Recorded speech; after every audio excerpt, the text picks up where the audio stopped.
The deafening roar of 3,000 tank engines and 4,000 aircraft engines shatters the dawn, vibrating through the Polish frontier.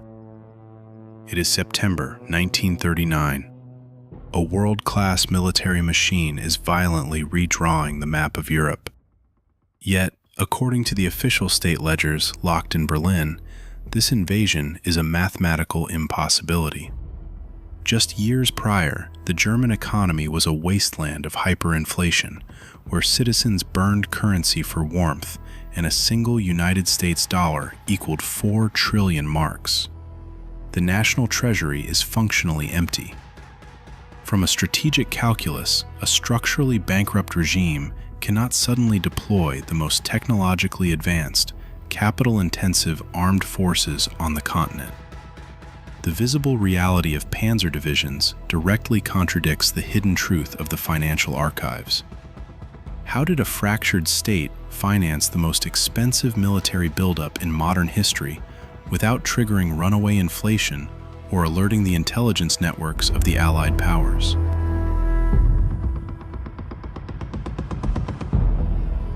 $10 billion Reichsmarks in national debt. 6 million unemployed citizens, constituting 30% of the workforce. A strict international mandate limiting the German military to exactly 100,000 personnel, 0 tanks, 0 heavy artillery, and 0 submarines. This is the operational baseline of the German state in early 1933. The Versailles Treaty has established an ironclad surveillance grid over domestic industry. Allied intelligence agencies meticulously monitor every factory, every shipyard, and every financial ledger for the slightest deviation from post-war constraints. If a single plant shifts production from agricultural tractors to armored plating, British and French observers are positioned to report the violation. To build an illegal military apparatus under these conditions requires more than political will.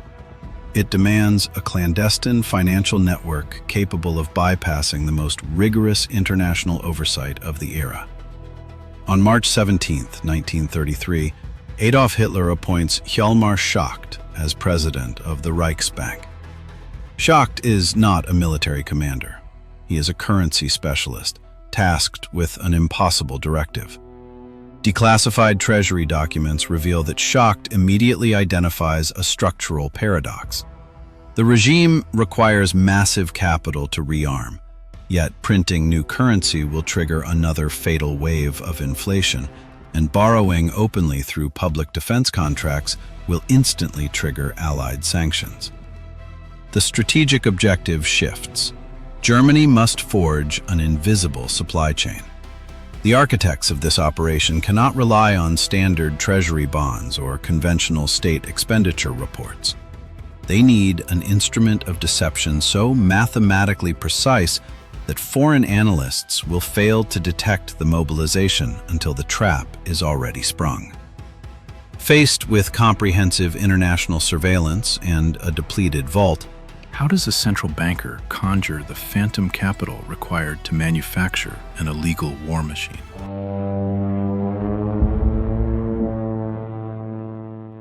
On paper, the Metallurgische Forschungsgesellschaft, or MEFO, possesses a total nominal capitalization of precisely 1 million Reichsmarks.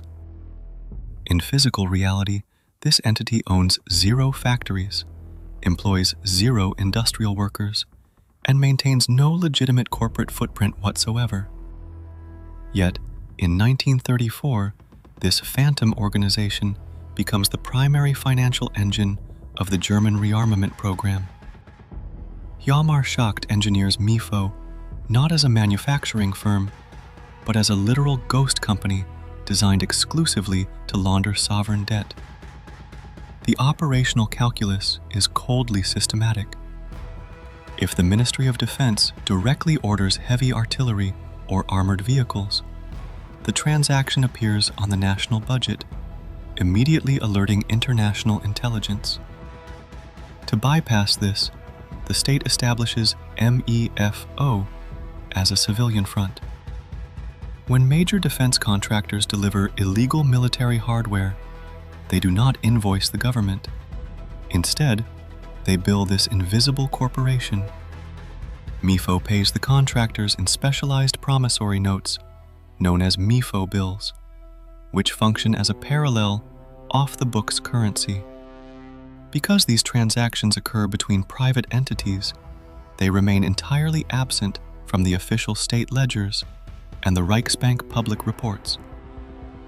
British and French economic analysts, scrutinizing the published German budget for signs of military expenditure, find nothing but standard civilian infrastructure investments. The mechanism operates with the precision of a syndicate laundering illicit funds, but executed at the highest levels of sovereign government. The state secretly guarantees the MEFO bills, promising to exchange them for Reichsmarks in 5 years. This deferment of payment effectively hides the immediate cost of rearmament in a temporal blind spot. The theoretical framework of the deception is structurally sound, but a shell corporation with a mere 1 million marks in capital is legally worthless. Would the titans of German industry actually accept payment in phantom currency from an entity with zero physical assets?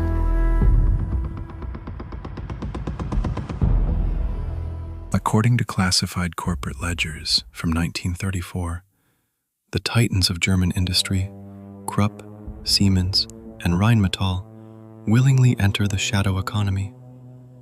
They are not manufacturing agricultural equipment. They are forging armored plating, artillery barrels, and aircraft fuselages. And they are doing so in exchange for pieces of paper issued by a shell corporation. Between 1934 and 1938, the state executes a clandestine financial operation of massive scale. The Reichsbank secretly guarantees the MEFO bills. Because the sovereign government quietly underwrites these promissory notes, industrial conglomerates accept them as legitimate currency. The risk is completely absorbed by the regime. Over this 4-year period, exactly 12 billion Reichsmarks in shadow currency flood the accounts of the military-industrial complex. This invisible capital is systematically converted into physical steel, motorized infantry divisions, and Luftwaffe squadrons. The operational rollout is coldly efficient.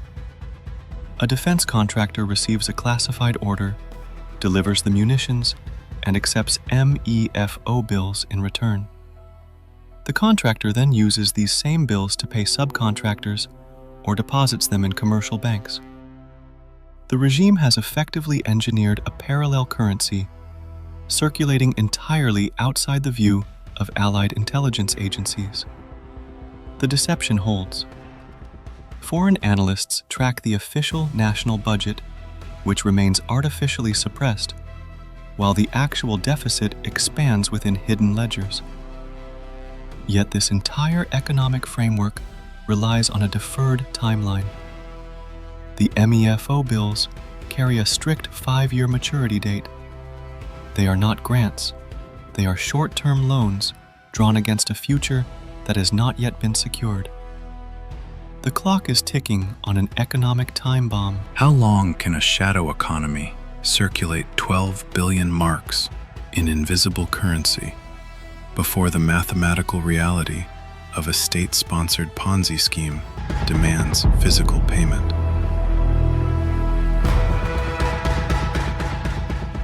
Why would international intelligence networks fail to recognize a continent-shifting military buildup happening right in front of them?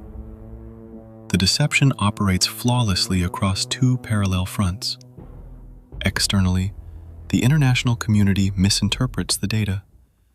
British and American intelligence analysts, studying the artificially balanced public ledgers, conclude that the regime has engineered a legitimate financial stabilization. The plummeting unemployment rates and massive factory outputs are categorized as standard peacetime development. Because the shadow debt remains hidden within private corporate accounts, foreign observers miss the kinetic threat forming in Central Europe. Internally, the illusion requires a different mechanism of capital extraction. The state initiates a massive public savings program centered around the Volkswagen, the people's car. 275 million Reichsmarks are collected from ordinary citizens. Factory workers and teachers diligently deposit portions of their weekly wages into state-managed accounts, promised a personal vehicle upon the completion of their payment books. Historical production archives reveal a different operational objective. The number of civilian Volkswagens delivered to these savers during the entire tenure of the regime is exactly 0. The civilian capital is immediately diverted. The automotive assembly lines, subsidized by public savings, are not tooled for civilian transport.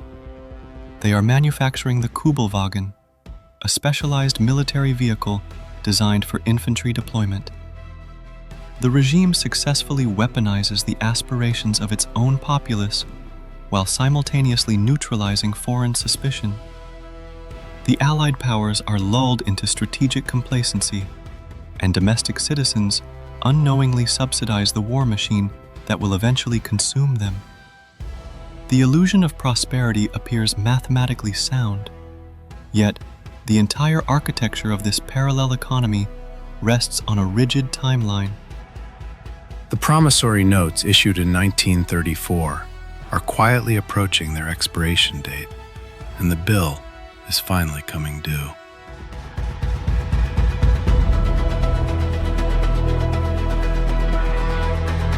January 7th, 1939.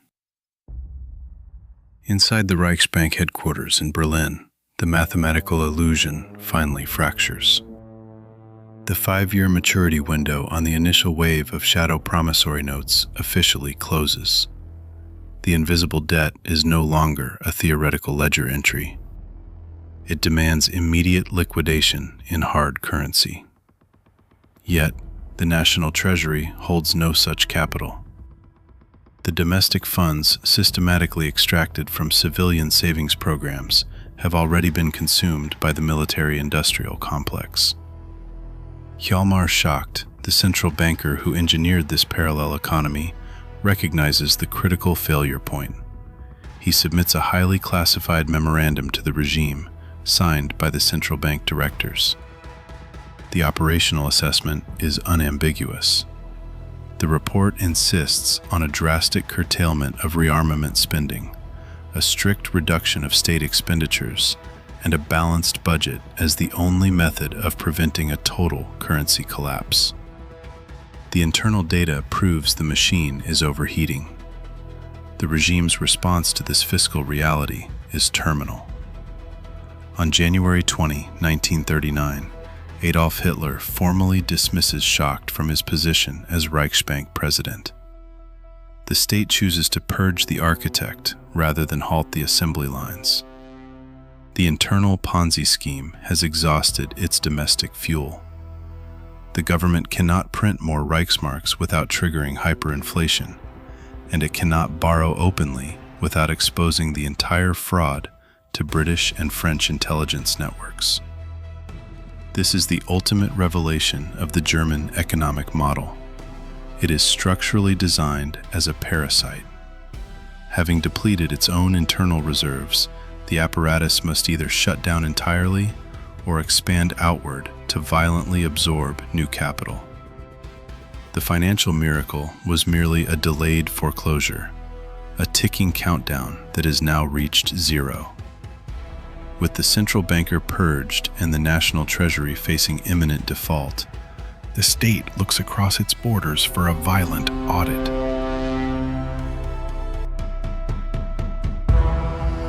The mechanical clatter of adding machines echoes through the occupied Bank of France, synchronizing with the heavy bootsteps of German sentries. It is 1940. 400 million francs. That is the exact daily financial penalty levied against the newly established Vichy government. The German state does not merely occupy its western neighbor. It systematically liquidates French national wealth to balance a fraudulent ledger back in Berlin. The conquered nation is forced into a mathematical paradox, paying the daily operational costs of its own military subjugation. This is not conventional geopolitical strategy, it is an emergency accounting maneuver. The annexation of Austria in March 1938 and the subsequent absorption of Czechoslovakia in 1939 were not solely driven by ideological expansion. Declassified financial records reveal a parallel operational objective: the immediate seizure of foreign gold reserves, central bank deposits, and industrial infrastructure. When the initial wave of MEFO bills matured, the regime bypassed sovereign bankruptcy by physically absorbing the treasuries of neighboring states. Panzer divisions effectively operate as highly militarized collection agents. The domestic economic model is exposed as a parasitic architecture. It cannot sustain internal equilibrium. To pause military operations is to trigger an immediate domestic fiscal collapse, while advancing requires exponentially more logistical resources. As the armed forces push outward, the conquered territories are meticulously stripped of raw materials, foreign currency, and heavy machinery. The shadow debt engineered by the central bank is slowly being offset by stolen foreign capital.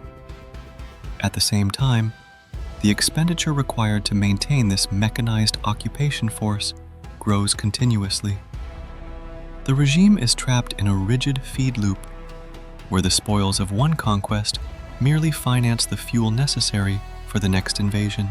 Can the systematic looting of Western Europe provide enough capital to sustain a predatory machine, structurally designed to consume everything it touches?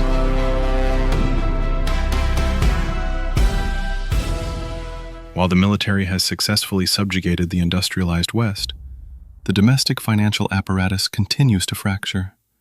The looted treasuries of Paris and the annexed gold reserves of Vienna merely service the immediate interest on the regime's shadow debt. The core structural deficit remains unresolved. The occupation forces now require millions of barrels of crude oil and millions of tons of grain simply to maintain their current territorial holdings. The state-sponsored Ponzi scheme dictates a rigid law. The machine must expand to survive, but expanding requires resources the empire does not currently possess. Consequently, the operational focus shifts eastward. The 1941 invasion of the Soviet Union is frequently analyzed as an ideological mobilization, but declassified logistical blueprints reveal a cold, economic foreclosure. The primary strategic objectives are not strictly political capitals. The crosshairs are placed directly on the petroleum reserves of the Caucasus and the vast agricultural yields of the Ukraine. Simultaneously, the military-industrial complex demands a new, disposable asset to replace a heavily conscripted domestic workforce. Slave labor is systematically factored into the operational calculus. Millions of prisoners are integrated into the supply chain, designated to be worked to exhaustion by the identical corporate conglomerates that initially financed the rearmament through phantom MEFO bills. The regime is now locked in a fatalistic loop. To halt the military advance is to trigger immediate sovereign bankruptcy, but to push deeper into the Soviet landmass guarantees a severe logistical overreach. The entire architecture of Operation Barbarossa is predicated on a swift, profitable liquidation of the Soviet state. But as autumn rains begin to turn the Eastern Front into an impassable mire, the shadow economy finally encounters a geographic asset it cannot quickly consume.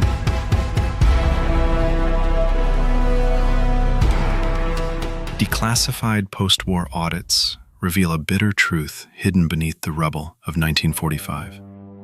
While the physical architecture of the Third Reich is destroyed, the paper trail of its foundational deception survives the artillery bombardments. The shadow currency of the MEFO bills dissolves alongside the regime, but the official ledgers of the Volkswagen savings program remain intact. 275 million Reichsmarks were systematically extracted from the domestic populace to finance the initial mobilization. The state's first financial victims were its own citizens. Long after the panzer divisions are dismantled and the geopolitical map is redrawn, this specific economic fallout persists. It is not until the 1960s that German savers finally secure partial compensation for the civilian vehicles they were promised but never received. The military apparatus was ultimately halted by kinetic force, but the phantom economy left a permanent structural scar. The regime did not build an economic miracle. It engineered a state-sponsored syndicate, leaving behind an enduring audit of institutional theft.